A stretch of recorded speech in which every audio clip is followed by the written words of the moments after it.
Entonces hubo nazis en el Paraguay. Si bien, y acá conecto con otro mito, aclaro ya, Hitler no murió en Paraguay, señores y señoras, ¿eh? Porque ese es un mito también que se repite y que no es solo paraguayo. En Argentina dicen que murió en Argentina, en Colombia, en No, Colombia.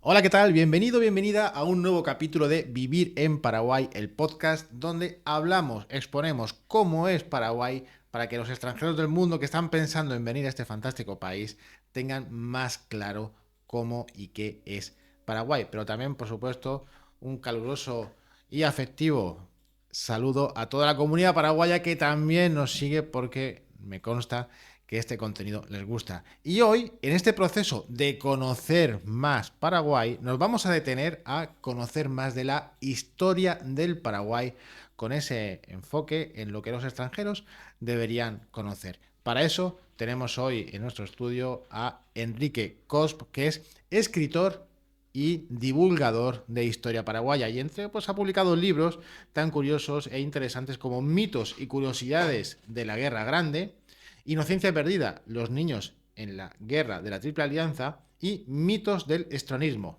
obras públicas. Estos son los libros de Enrique Cosp, que además también es presidente de la Asociación Cultural Mandura Ara, que se dedica a la promoción y divulgación de la historia del Paraguay. Enrique, muchas gracias por estar aquí hoy con nosotros. Buenas, gracias Jacinto por la invitación y bueno, un saludo a la audiencia. Fabuloso, porque desde ya digo que por favor busquen a Enrique Cosp en redes sociales porque continuamente está compartiendo cosas sobre la historia del Paraguay y hay una cosa que a mí me llama la atención, pero luego hablaremos, y es uno de sus libros, ¿no? Sobre la mitología, no la mitología popular del Paraguay, que es muy rica, sino esos mitos que tenemos en el Paraguay. Pero Enrique, vamos a empezar por el principio. Eh, para alguien que se está interesando en el Paraguay, para un recién llegado, eh, ¿cuáles son los eventos históricos, momentos históricos clave que hay que conocer para entender el Paraguay de hoy? Bien, la respuesta seguramente es un tanto subjetiva, ¿no? Pero voy a guiarme por el criterio de qué cosas son más populares y le darían más tema de conversación, ¿no? Uh A -huh. alguien que viene al Paraguay para conversar con los paraguayos. ¿Qué serían estos? Primero, nuestras dos grandes guerras, que son la guerra de la Triple Alianza, que ha sido nuestra guerra con nuestros vecinos Argentina, Brasil y Uruguay. Es uno de los temas sobre los cuales se ha escrito más, Uh ¿no? Te -huh. vas a cualquier librería y vas a encontrar muchos libros sobre el tema. Y como que queda algo en la memoria popular. Tenemos un feriado el 1 de marzo. Eso es. Entonces, alguito estaría bueno conocer sobre la guerra de la Triple Alianza. También la guerra del Chaco, que ha sido nuestra guerra con Bolivia en la década de 1930, que tenemos dos feriados, ¿no? Y los feriados siempre sirven también como una excusa para conversar del tema, se habla un poquito de eso en la prensa, eh, y hasta hace no mucho tiempo quedaban todavía muchos veteranos vivos, hoy quedan como cuatro o cinco veteranos de esa guerra en Paraguay. Entonces está como todavía un poco fresco en la memoria, es un tema de conversación que se puede tener y diría también la independencia nacional, que es como, bueno, la leyenda de Génesis del Estado paraguayo, ¿no? Así que son como tres, sí o sí, diría yo. Sí, además son temas recurrentes, ¿no? Porque hay una cosa que yo a los extranjeros que vienen les digo que esto según de qué parte del mundo vengan se sorprenden más o menos, pero que es un país que por su historia está orgulloso, no sé si orgulloso es la palabra, pero bueno, sabe que lo ha pasado mal y que Mm. aquí estamos, y entonces, por ejemplo, pues se enaltece de una forma especial, por ejemplo, la bandera nacional.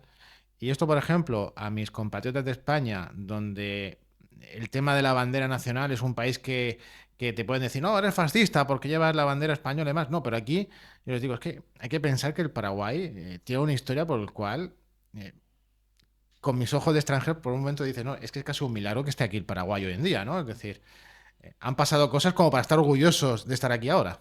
Sí, bueno, es que también la dificultad puede traer consigo un cierto sentido de unidad, ¿no? Cuando vos pasás por situaciones difíciles en compañía de otros, eso tiene el potencial de generar un vínculo más fuerte con esos otros, ¿no?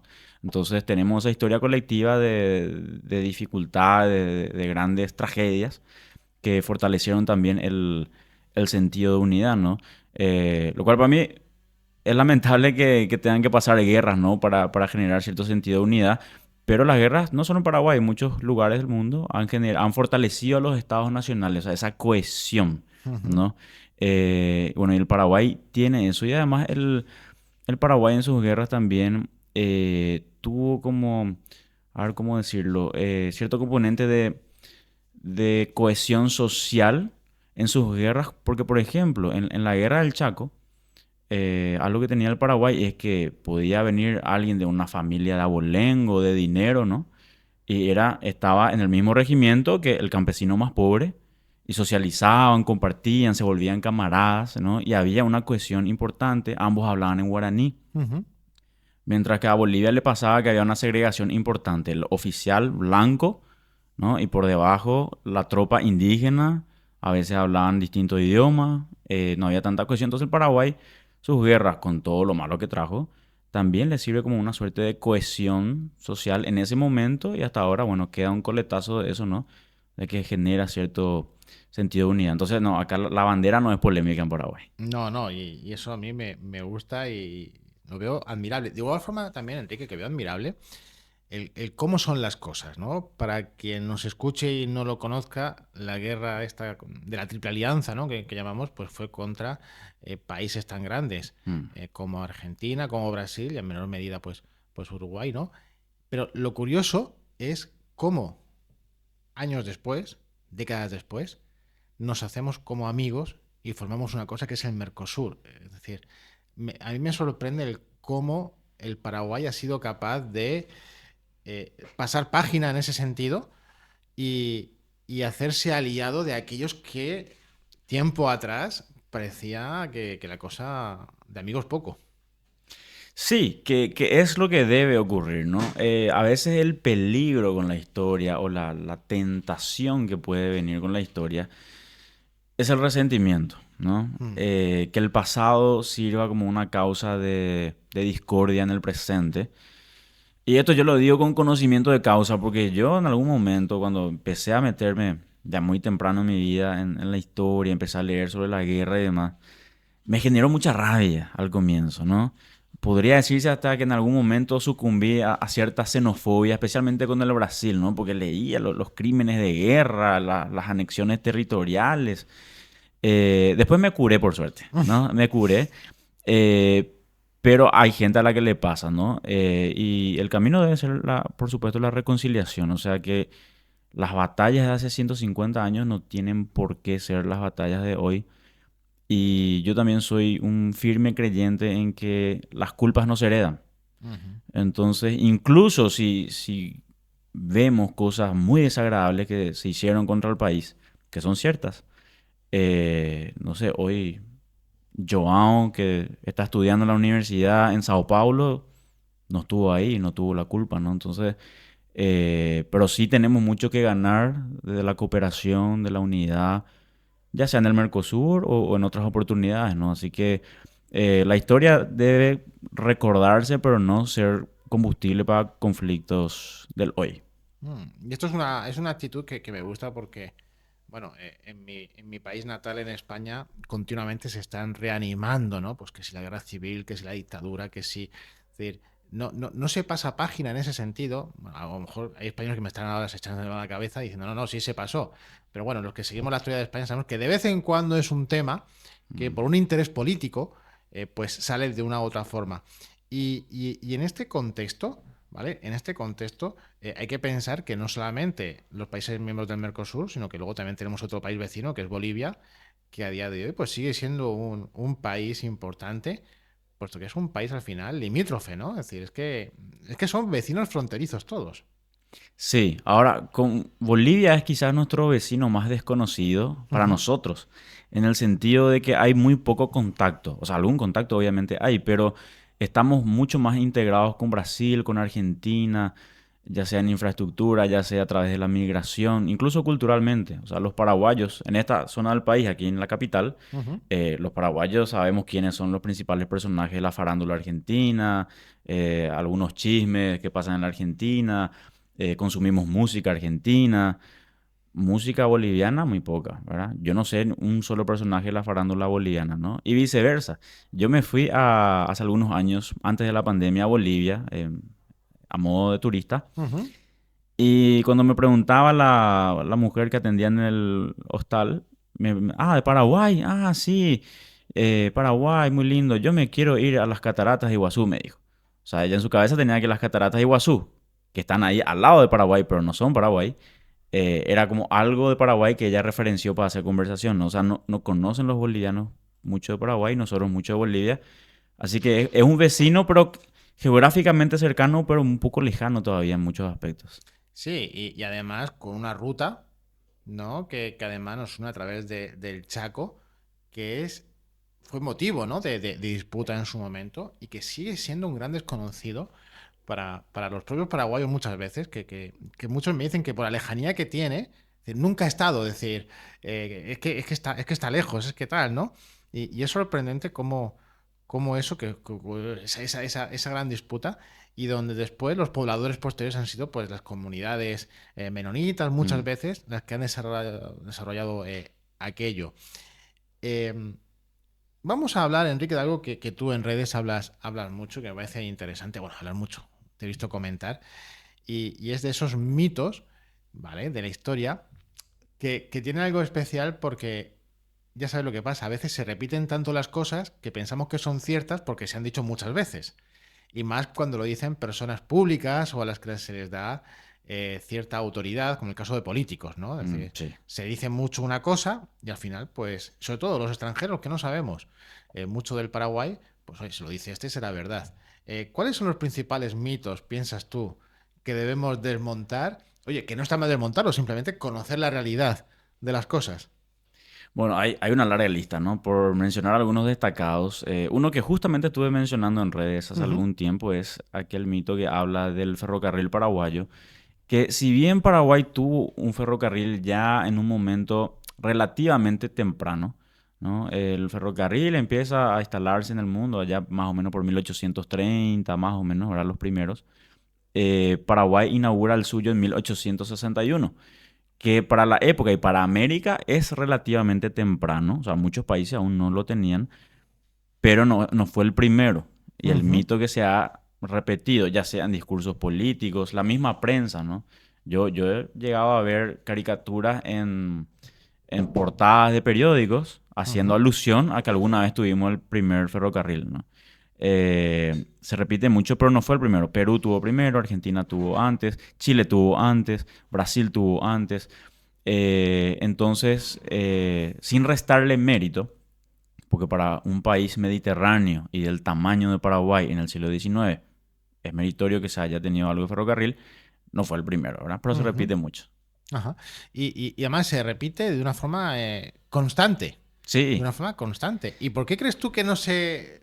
Oye, esto que estás tú comentando tú, que está ahí escrito, ¿por qué no hay alguien que diga, oye, vamos a contar esto de otra manera? Quizás porque sea impopular o porque es mejor, ¿no? Creer que no, es que fuimos los primeros en esto. Sí, porque yo creo que hay algo de que no es exclusivamente paraguayo, sino que sucede mucho. Cada país tiene ese apetito por sentirse bien, ¿no? Ujú, Y a veces la historia como que te da pie para eso. Entonces todos queremos creer que fuimos los primeros en los más grandes, en los más valientes, los más bonitos, ¿no? No sé, si a mí alguien me dice, Enrique, pero vos sos la persona más inteligente que yo conocí en mi vida, me gustaría creer, ¿no? Probablemente no sea cierto, ya. pero es agradable creer, ¿no? Entonces, cuando uno dice estas cosas, es como que siempre hay algunas personas que sienten algún agravio, ¿no? Ujú. Yo me sentía bien creyendo esto y vos me estás pinchando el globo, es como algo hasta antipatriótico, ¿no? Sí, porque uno presume de eso, ¿no? Además, fuimos el primero, que es un hito importante. ¿Qué otro mito podríamos rescatar y que pueda interesar a esta audiencia tan fantástica que nos ve? Hay algo interesante que también se repite algo y que tiene ya algo más que ver con el día a día. Eh, Se menciona que el paraguayo, ¿no? El paraguayo varón, Ujú. tiene como cierta actitud liviana con las mujeres, por decirlo así, ¿no? Podemos decir promiscuidad, ¿no? O de falta de lealtad, que tiene muchas mujeres, etcétera, y que le quieren atribuir una explicación histórica que viene de la guerra de la Triple Alianza. ¿Por qué?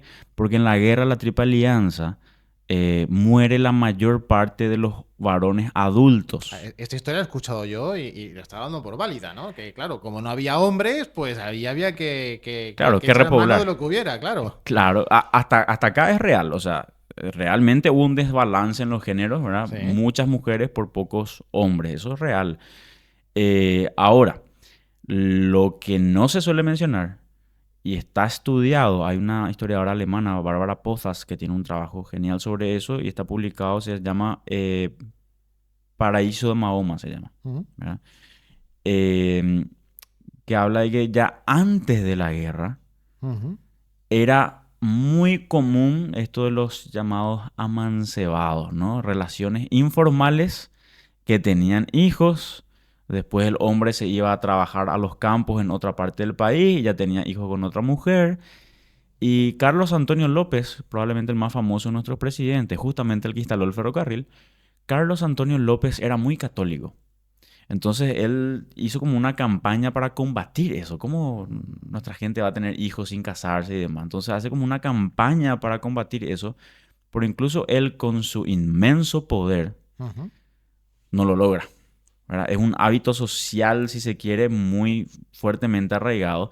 Tanto así que en la capital, que era más fácil de controlar, de influir, en la mismísima capital, algo así como 1 o 2 años antes de su muerte, allá por 1860, la inmensa mayoría, mucho más de la mitad de los nacimientos eran nacimientos fuera del matrimonio, Ujú. ¿no? Y ya se ve esto de que el hombre que a veces tiene más de una mujer ya era algo frecuente antes de la guerra. Entonces, es cierto, hubo mucho más mujeres que hombres después de la guerra, pero cuando la proporción era mitad y mitad también ocurría. Así que, muchachos, pórtense bien porque la historia no lo justifica. No lo justifica. No puede ser No la puede ser. excusa. No puede ser la excusa, Enrique.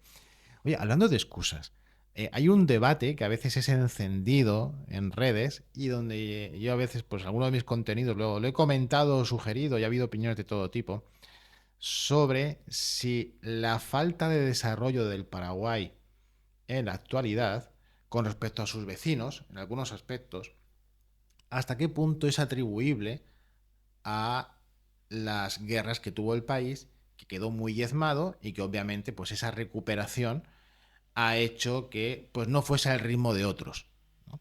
Entonces, podemos encontrar personas que dicen, no, a ver, eso es una excusa barata, Jacinto, porque ya han pasado muchos años y el Paraguay pues ha tenido una mala gestión, vamos a reconocer que ha sido una mala gestión, que ha hecho que no estemos en el punto en algunos aspectos de otros países de la región, y otros que dicen, no, Jacinto, que sí, que tienes que saber que aquí quedaron 4 gatos vivos solamente para salir adelante, sacar adelante el país. Hablamos de esa mujer paraguaya que levantó el país de la nada y que realmente está justificado en esto. Oye, Enrique, ¿qué opinas tú de esto? Es decir, ¿podemos atribuir todos nuestros males a aquellos episodios o ya ha pasado el tiempo como para decir, bueno, a ver, ya eso no sirve más? Interesante el planteamiento y es terreno complicado, ¿no? Sí, Porque ¿verdad? entramos en la llamada historia contrafactual, ¿no? Hay cierta especulación, pero, a ver, hay dos inconvenientes ahí con ese discurso o esa creencia. El primero es el llamado efecto mariposa, ¿no? Que incluso hay por ahí películas y demás, ¿no? De que esto de que si vos tocas algo, no sabes exactamente cuál va a ser el resultado a largo plazo en otro momento, otro lugar, ¿no? Entonces, yo intuyo que estaríamos mejor, ¿no? Por la gran mortandad, la destrucción económica, la inestabilidad política que hubo luego de la guerra. O sea, indudablemente la guerra, las guerras, pero especialmente la de la Triple Alianza, le hicieron un inmenso daño al país. Pero, ¿qué certeza podemos tener de que, no sé, supongamos que se evitaba la guerra? ¿Cómo sabemos que 20, 30, 40 años después no hubiese habido una guerra civil igualmente destructiva, ¿no? O cualquier otra cosa, o alguna guerra en el futuro, ¿no? No podemos predecir a ciencia cierta, no tenemos la bola de cristal mágica que nos diga, sí, no iba a haber ninguna otra guerra, no iba a haber guerra Ujú. civil, los gobiernos iban a ser más o menos desarrollistas, no. Entonces es difícil saber. Yo intuyo, es un pálpito, que posiblemente ya hemos estado algo mejor, pero no podemos saber muy bien. Lo segundo es que observamos en otras partes del mundo que con menos distancia en el tiempo, países que la pasaron muy mal y eran muy pobres, levantaron cabeza. Ujú. Podemos citar muchos ejemplos, pero para no extendernos me voy a centrar en Corea del Sur. Corea del Sur en los años 50 era uno de los países más pobres del mundo, ¿no? Económicamente similar al Paraguay en el sentido de una economía infradesarrollada, sobre todo agrícola, ¿no? Muy poco industrializada. Eh, Salía de una guerra civil muy fuerte. Antes de la guerra civil fueron ocupados durante años y años y años por los españoles, perdón, por los japoneses, Ujú. que los trataron bastante mal a los coreanos. Y en cuestión de décadas, en 2 generaciones, Corea del Sur es una potencia económica, ¿no? Entonces, atribuirle los males de 2025 a los males de 1870 me parece un poco forzado, ¿no? Sin quitar, sin negar el inmenso daño de esa guerra, a mí me suena un poco a excusa. Me suena Ujú. un poco a excusa, sí. Sí, y además una excusa, como tú dices, que se presta a un debate donde nadie va a tener razón al final, porque bueno, podemos encontrar posiciones bien encontradas y también sobre otra cosa, como no se sabe qué hubiera pasado si Ujú. no hay ningún conflicto, pues siempre queda la duda. Pero no, es interesante esto que comentas y más cuando lo apoyamos, ¿no? En otros que sin llegar a ser casos, es decir, comparables al 100%, pero bueno, sí que son referencias. En ese sentido, ¿crees tú que nos queda, porque se sigue hablando, como tú decías, mucho de los conflictos bélicos del Paraguay, con cada aniversario, con cada feriado? Tenemos calles que recuerdan, ¿no? Y avenidas que recuerdan batallas, figuras de los diferentes conflictos. ¿Queda más por investigar y por aprender de esto? ¿O ya está todo dicho, todo escrito, lo que se puede decir sobre estos conflictos, Enrique? Yo creo que no hay conflicto en la historia humana sobre el que podamos decir que ya está, ¿no? Que ya se sabe todo. Y seguramente nunca vamos a saber todo, de hecho, ¿no? Pero sí, siempre hay espacio para ahondar más.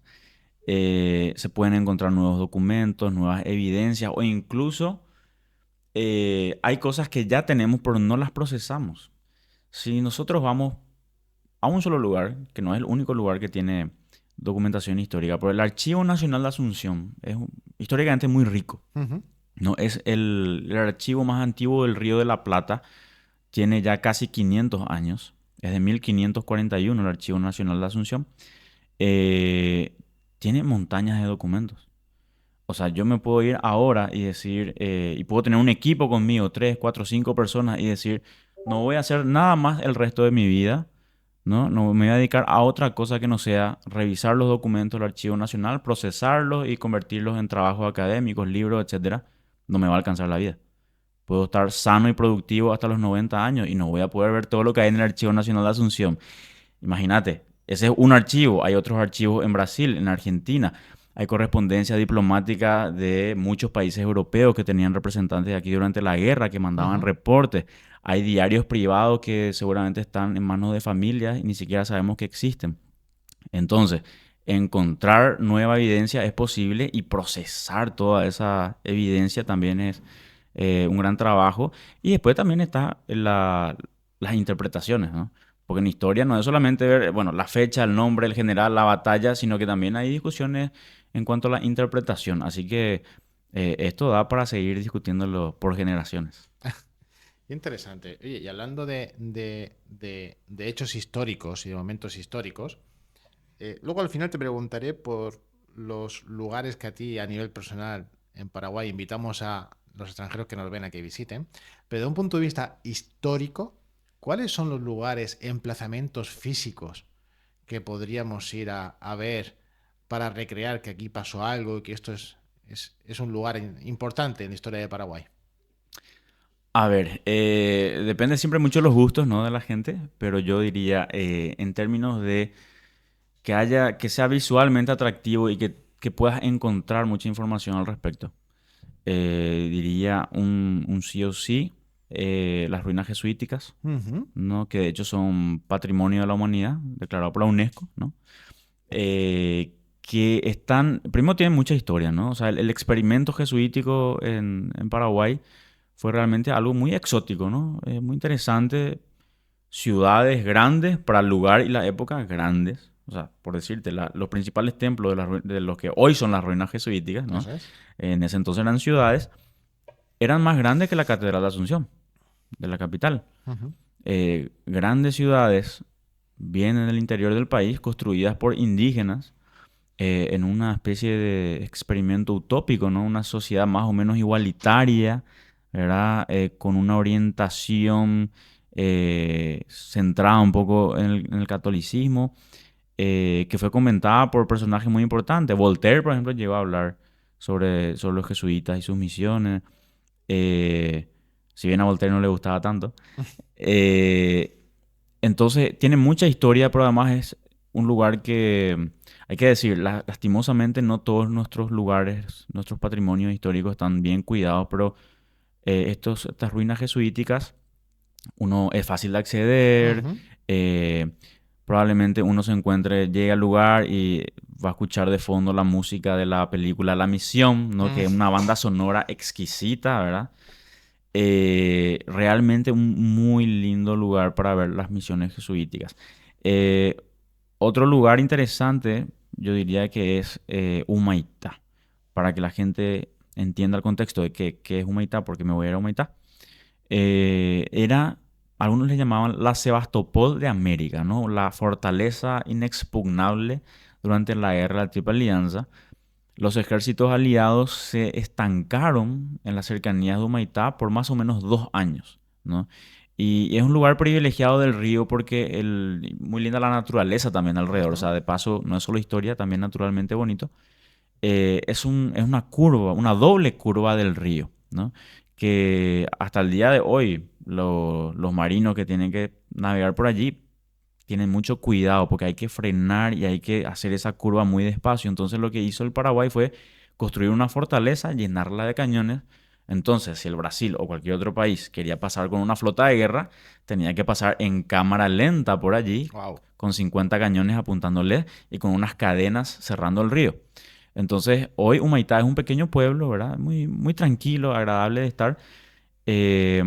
Y quedan las ruinas del templo principal. Había un templo también allí que quería hacer la función más o menos de una estatua de la libertad en el sentido de, nosotros vemos en las películas de cuando un inmigrante está llegando a Nueva York en los años 20 o cosas por el estilo, eh, que es lo primero que ve en Nueva York, la Estatua de la Libertad. Ujú. Es como una entrada al país y que te sorprenda. Estás llegando a un lugar, ¿verdad? Ujú. Muy interesante, ¿verdad? Te recibe una estatua gigante. Bueno, vas al Paraguay en esa época, subís por el río.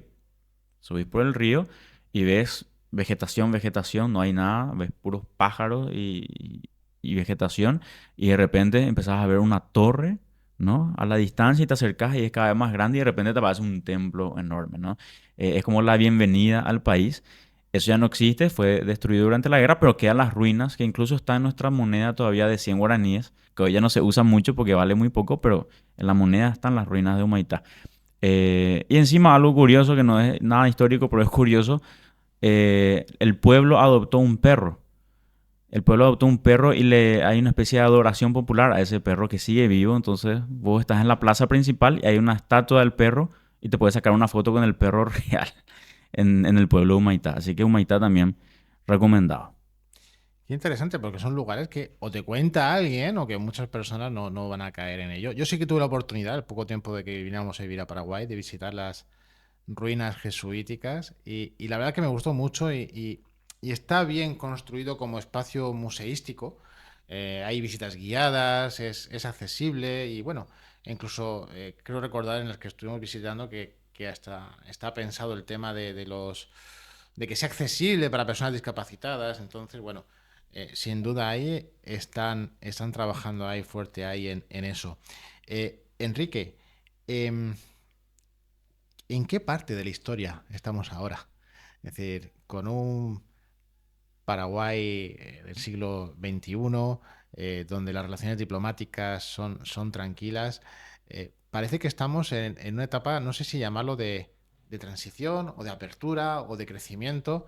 ¿Qué crees que se dirá en el futuro de estos años que estamos viviendo ahora de forma contemporánea? Y es difícil hacer futurología, ¿no? Pero arriesgando un poco, ¿verdad? A equivocarnos. Me parece que estamos en un momento de posible transición o de próxima transición donde, no recuerdo quién dijo esa frase, de cuando, cuando lo viejo no termina de morir y lo nuevo no, todavía no nace, ¿no? Que está Ujú. ahí, ¿verdad? En el medio. Me huele a que estamos por ahí, ¿no?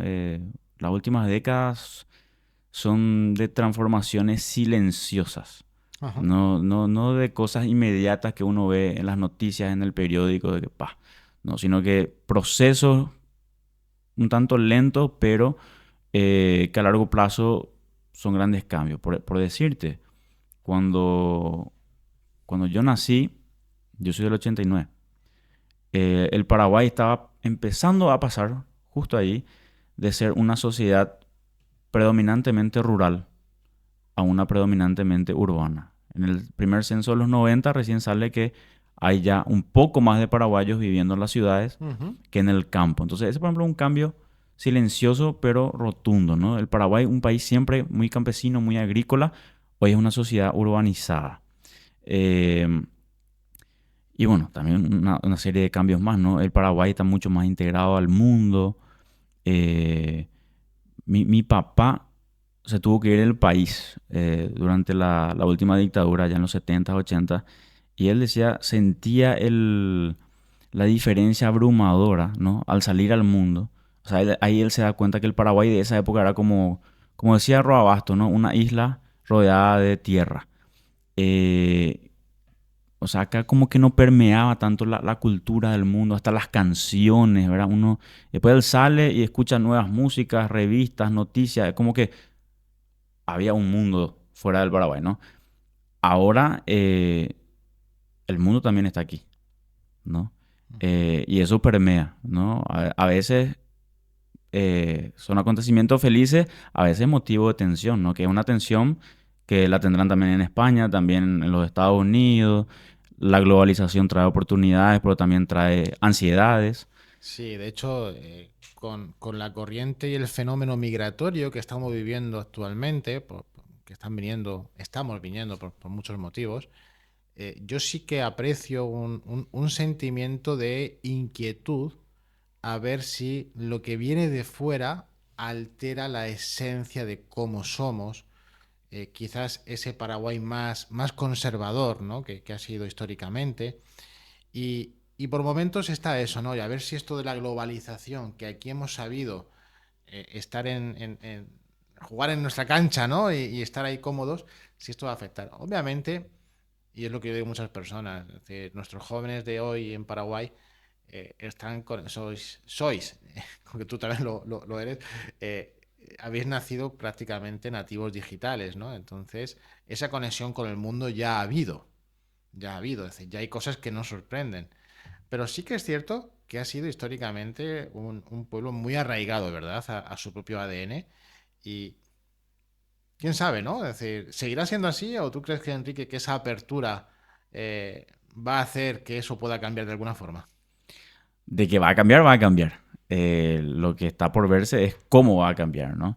Pero hay que entender también que, bueno, la cultura es algo en permanente cambio, ¿no? No hay cultura estática. Ujú. La cultura paraguaya de hoy no es la cultura, no es al menos exactamente la cultura paraguaya de 1800. Ajá. Como tampoco la cultura española de hoy es exactamente la de 1800, ¿no? No. Incluso la forma de hablar ha cambiado, la forma de Ujú. vestirse, las creencias, o sea, no hay que resistirse al cambio de por sí. O sea, el cambio es parte del flujo histórico, ¿no? Obviamente hay que saber, no todo cambio de por sí tampoco es positivo, ¿no? Hay que saber cómo canalizarlo, pero habrán cambios, me parece inevitable. Y también algo que, el otro ingrediente que no mencioné, más allá de estos procesos de mayor urbanización, de mayor Ujú. conexión con el mundo, Paraguay es, recordemos, una democracia joven. Ujú. Paraguay termina su última dictadura hace 35 años, 36, 36. Y además no es que cae el dictador y al día siguiente esto es la panacea democrática. Se le ha llamado justamente la transición a la democracia, que historiadores, periodistas y politólogos discuten hasta ahora dónde está el límite, hasta dónde ha sido transición y cuándo ha empezado ya una democracia plena, ¿no? Eh, entonces, mi generación es la primera generación criada en democracia, ¿no? Entonces, si vos tenés un país que ha sido históricamente eminentemente rural, Ujú. muy desconectado del mundo y con una larga tradición de tiranías, y ahora tenés un país predominantemente urbano, conectado al mundo y con todas las falencias que puedan haber en democracia, ¿cómo podemos esperar que no hayan cambios? Sin duda, sin duda. De hecho, hace poco publicaba yo un contenido diciendo que, bueno, pues en este estudio que se hace de democracias del mundo se decía que, quiero recordar que la expresión que era que Paraguay era una democracia imperfecta en cuanto a que eh, el estudio no ponía en duda los procesos electorales en Paraguay, que les atribuye un grado alto de transparencia, con todas sus luces y sus sombras, ¿vale? Pero bajaba mucho la nota en el grado de interés que tiene la ciudadanía por el hecho político, ¿no? Es decir, como yo lo interpretaba como algo de apatía, ¿no? En el sentido de, bueno, pues que no se estaba o no se participaba de la manera quizás más participativa, valga la redundancia posible. Ujú. Sí, y Seguimos, la pregunta, Enrique, sería, ¿seguimos entonces con una democracia en construcción, piensas tú? Es decir, eh, después de todo esto que estás comentando, es que es lo que tú dices, es decir, es que en 30 años nos da reglas lo de no sé cuántas décadas anteriores. yo diría definitivamente sí. Es algo en construcción con sus avances, con sus retrocesos. No, hay que resistir también la tentación. O sea, acá hay que encontrar el equilibrio, ¿no? Hay que ser realistas, ¿verdad? Ujú. No estamos en una situación rosa de maravillas y flores, ¿verdad? O sea, hay larga lista de problemas. También hay que resistir la tentación, no solamente en cuanto a tu pregunta de la democracia, sino en general de esto de que todo tiempo pasado fue mejor, ¿no? A veces como que estamos tan metidos en lo presente y en nuestros problemas de hoy que olvidamos lo graves que eran los problemas de antes. Y esta anécdota quizá ilustre un poco la cuestión. Cuando yo estaba en el colegio, 1999, yo estaba en el recreo Ujú. y de repente un niño empieza a correr por el patio y dice, murió Argaña, y desaparecía. Y después volvió 5 minutos después, murió Argaña, murió. Argaña, el vicepresidente de ese entonces, que fue asesinado.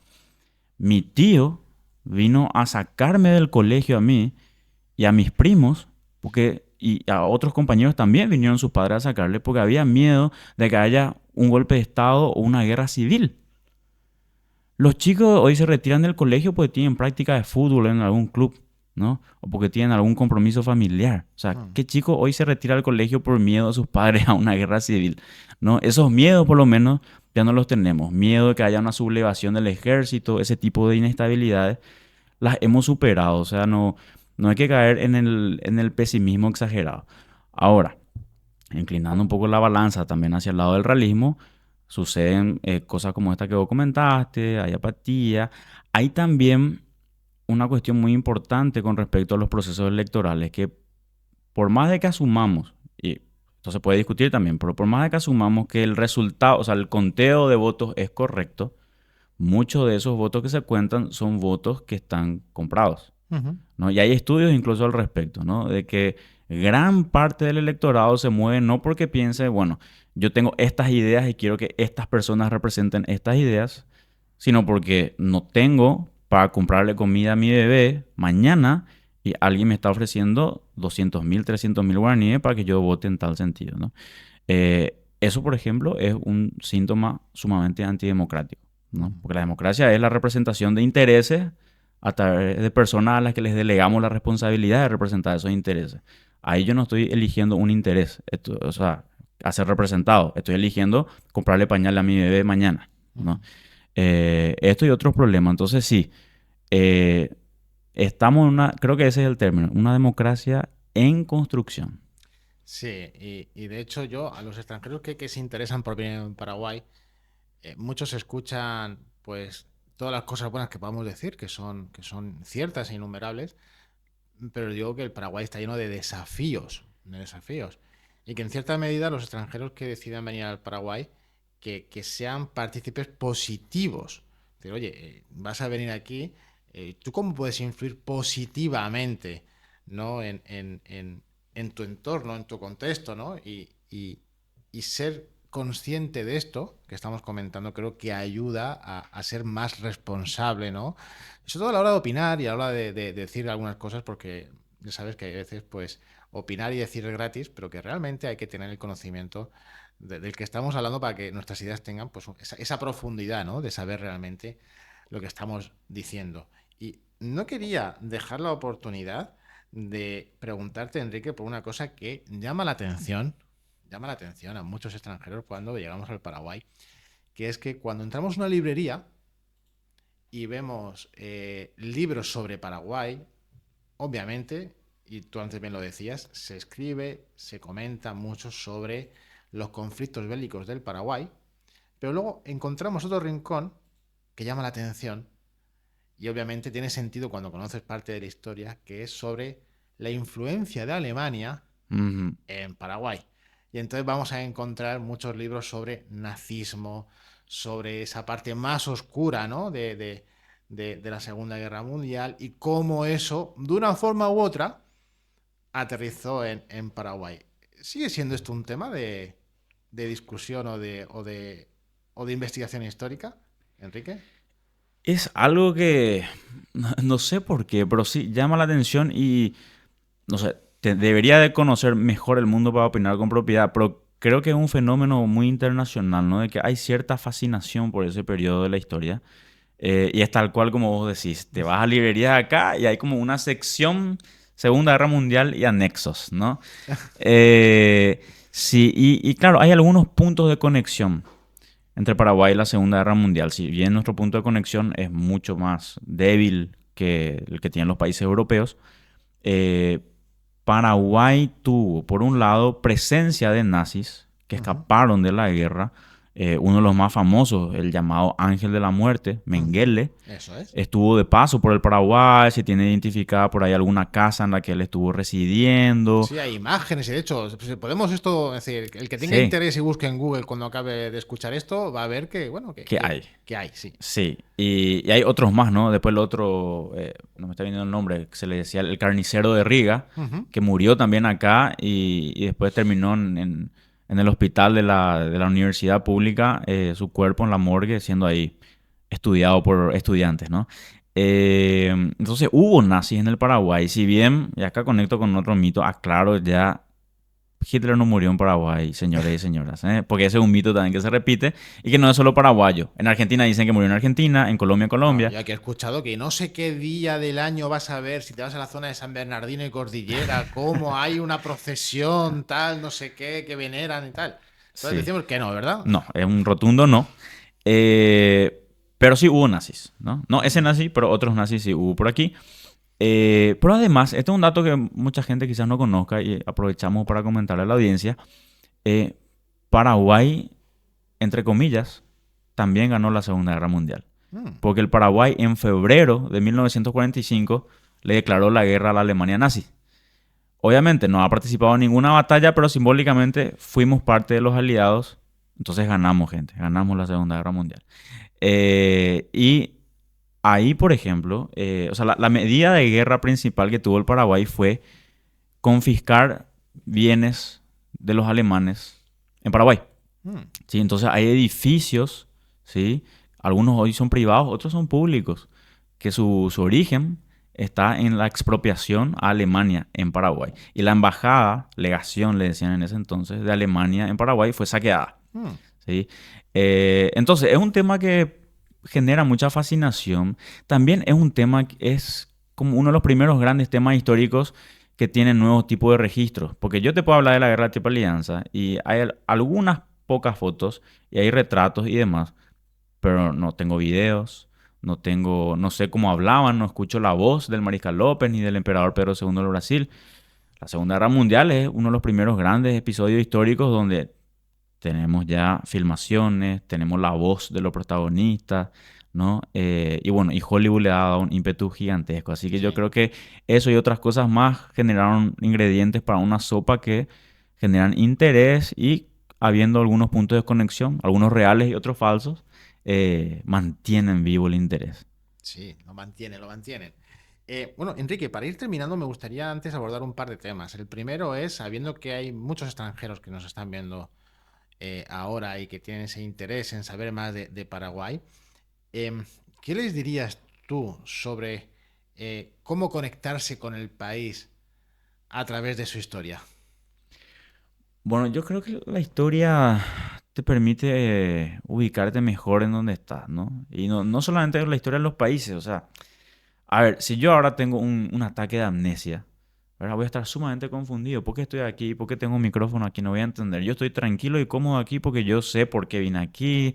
Hemos hablado previamente. O sea, saber lo que pasó antes me ayuda para estar aquí.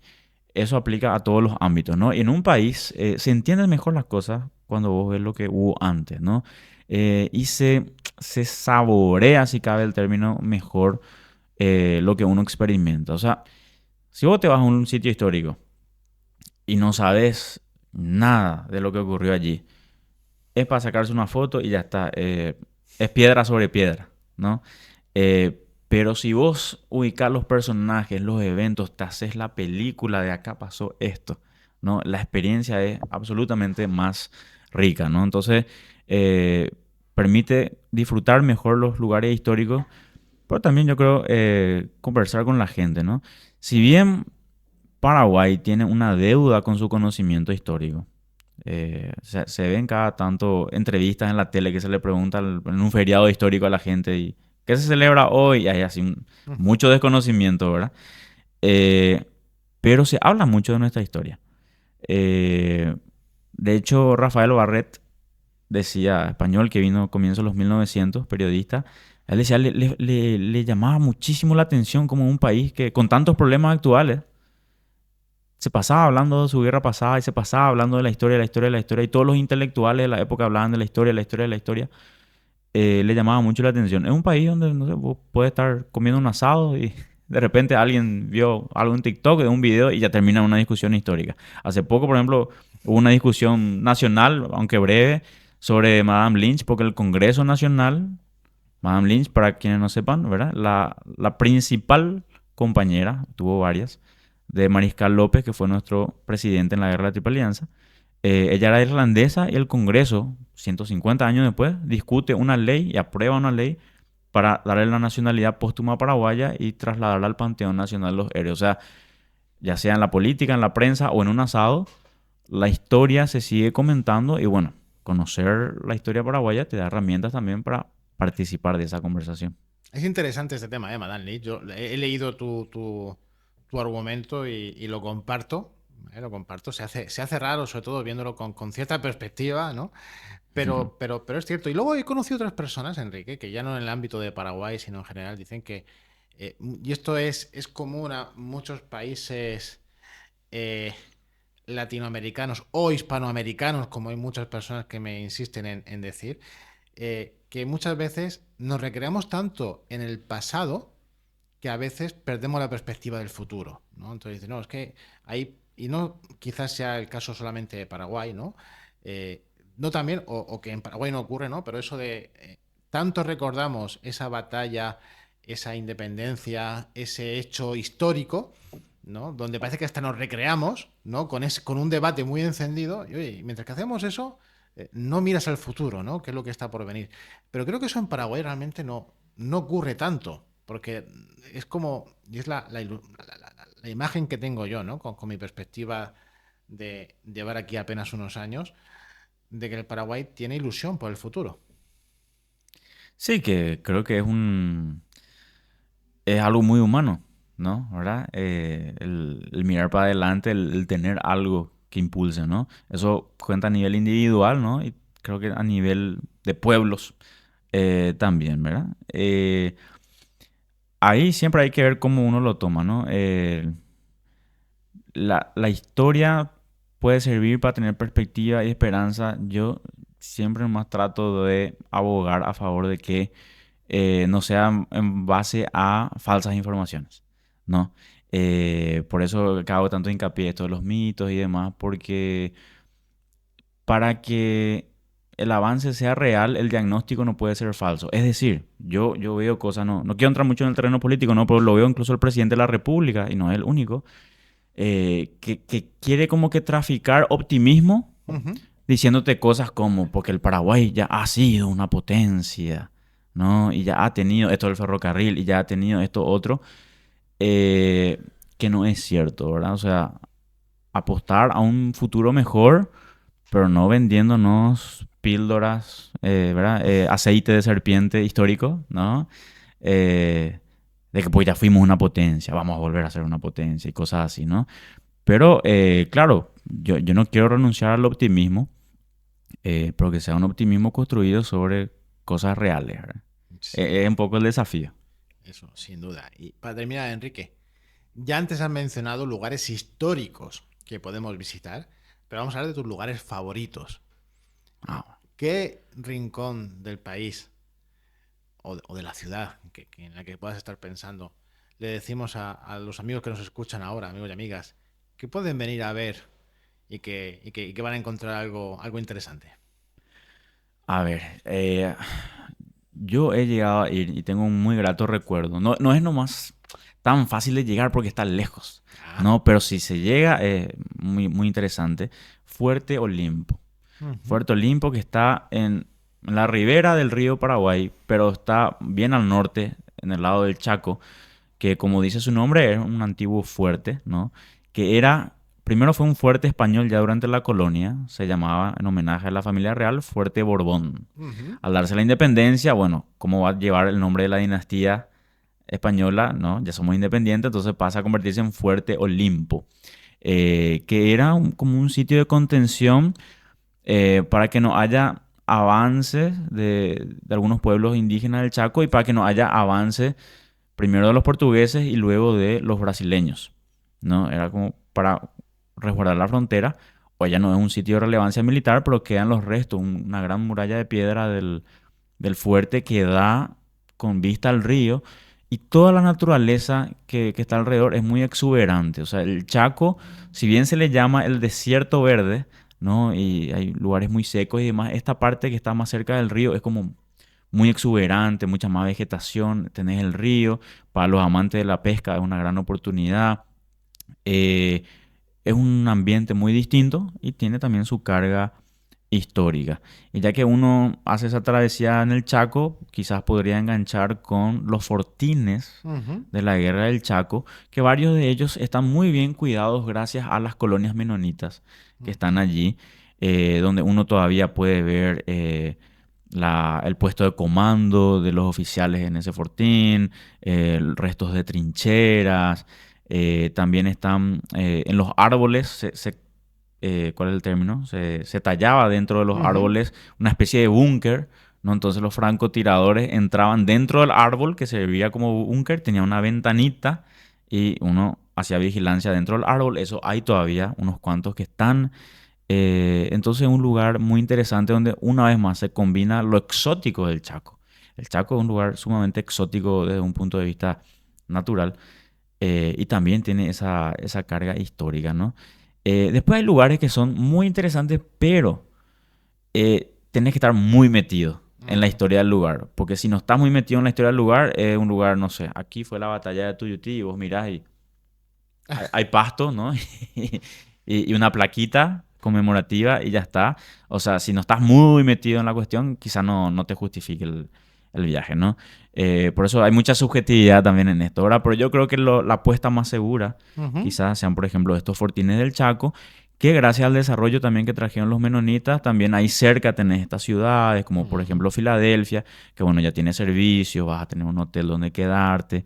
Sí, no, yo estuve hace poco, incluso hay un centro de interpretación Ujú. del gran Chaco americano que llaman, que se deja ver bien, está bien, es recomendable y efectivamente el circuito, ¿no? de Fortines es importante. Enrique, muchas gracias por haber compartido todo este trozo de historia con nosotros, con nuestra audiencia, todas estas reflexiones y recomendaciones, y gracias por haber estado aquí. Muchas gracias, Jacinto, por la invitación y bueno, queda la invitación también para la audiencia de conocer mejor nuestra riquísima historia y a las órdenes cuando gusten. Gracias y muchas gracias a ti por haber estado aquí viendo este capítulo de Vivir en Paraguay de nuestro podcast. Recuerda, no lo dije antes, pero lo puedes hacer ahora también, suscribirte, hacer me gusta, compartir esto con las personas que crean que les va a gustar más, porque al final esto es un contenido para que conozcamos cada vez mejor Paraguay. Nos vemos en el siguiente capítulo. Gracias.